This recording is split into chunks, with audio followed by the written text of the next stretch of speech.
Delhi versus RR match fans ని thrilling కి గురి చేసింది. ఇరు జట్లు సమజీవులుగా పోటీ పడిన ఈ మ్యాచ్ లో సూపర్ ఓవర్ విజేతను తేల్చేసింది. స్టార్క్ అద్భుత యార్కర్స్ తో రాజస్థాన్ బ్యాటర్స్ ని కంగు తినిపించాడు. చివరి బంతి వరకు ఉత్కంఠగా సాగిన ఈ మ్యాచ్ లో ఢిల్లీపై పైచేయి సాధించింది. ఈ ఓటమితో రాజస్థాన్ 7వ స్థానానికి పడిపోగా ఇప్పుడు ఆ జట్టుకు కెప్టెన్ సంజు శాంసన్ గాయం ఇప్పుడు కలవరపెడుతోంది. ఢిల్లీతో జరిగిన ఈ మ్యాచ్ లో సంజు రిటైర్డ్ హర్డ్ గా మ్యాచ్ మధ్యలోనే వెనుదిరిగాడు. ఈ సంఘటన 6వ ఓవర్లో చోటు చేసుకుంది.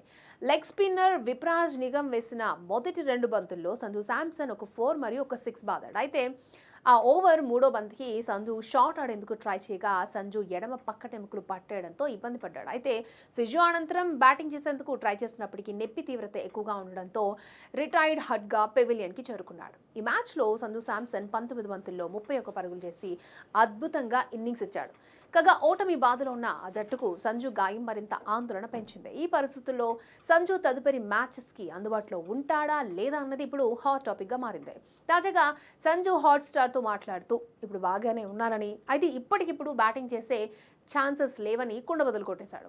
రాజస్థాన్ శనివారం లక్నోతో పోటీ పడనుంది. అంటే రాజస్థాన్కి మరొక 2 మ్యాచ్ల టైం ఉంది. ఈ గ్యాప్లో అతనికి మైనర్ పరీక్షలు నిర్వహిస్తారు. మరి లక్నోతో జరిగే మ్యాచ్ ద్వారా సంజు శాంసన్ జట్టుతో కలుస్తాడా, డాక్టర్ల సలహా మేరకు రెస్ట్ తీసుకుంటాడా అనేది చూడాలి.